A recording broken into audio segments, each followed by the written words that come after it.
Le 12 août dernier, la ville de Douala au Cameroun a abrité la 15e session ordinaire du comité de pilotage du programme des réformes économiques et financières de la communauté économique et monétaire de l'Afrique centrale. Cette dernière a permis au ministre en charge de l'économie, des finances, de l'intégration et des responsabilités des institutions sous-régionales de passer en revue le processus de mise en œuvre et recommandations des sessions précédentes du COPIL CEMAC. Un accent particulier a été mis sur l'état d'avancement des projets communautaires ainsi que l'opérationnalisation du marché unifié, la bourse des valeurs mobilières de l'Afrique centrale. Il s'agit au cours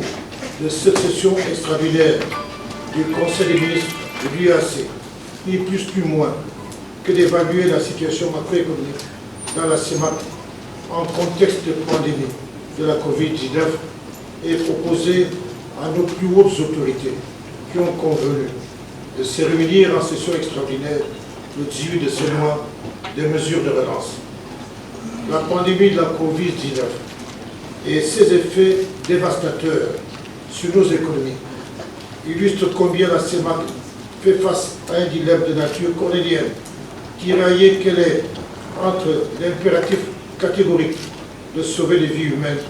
et dans le même temps l'exigence de gérer le désastre économique engendré par les mesures prises. Au sujet des réformes, il était question d'évaluer un certain nombre de projets intégrateurs où la CEMAC avait réussi à mobiliser en novembre dernier 2,492 milliards de francs CFA devant permettre à l'Afrique centrale de booster son développement. Un développement ralenti à cause de la pandémie Covid-19 mais qui ne saurait reprendre son bout de chemin. Il était question que les ministres préparent les travaux des chefs d'État. Et le travail va continuer, mais c'est un travail très intéressant parce que le contexte est un contexte de pandémie, vous savez, donc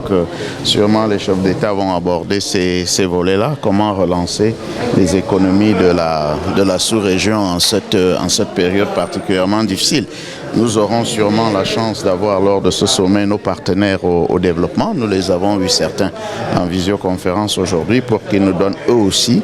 leur point de vue et peut-être les engagements qu'ils souhaiteraient prendre pour accompagner les États et toute la sous-région pour le redressement économique. Cette réunion est prélude à la réunion des chefs d'État de la sous-région dans les prochains jours qui se penchera sur la situation socio-économique de la sous-région dans un contexte marqué par la dépréciation des termes de l'échange renforcée par la pandémie de coronavirus.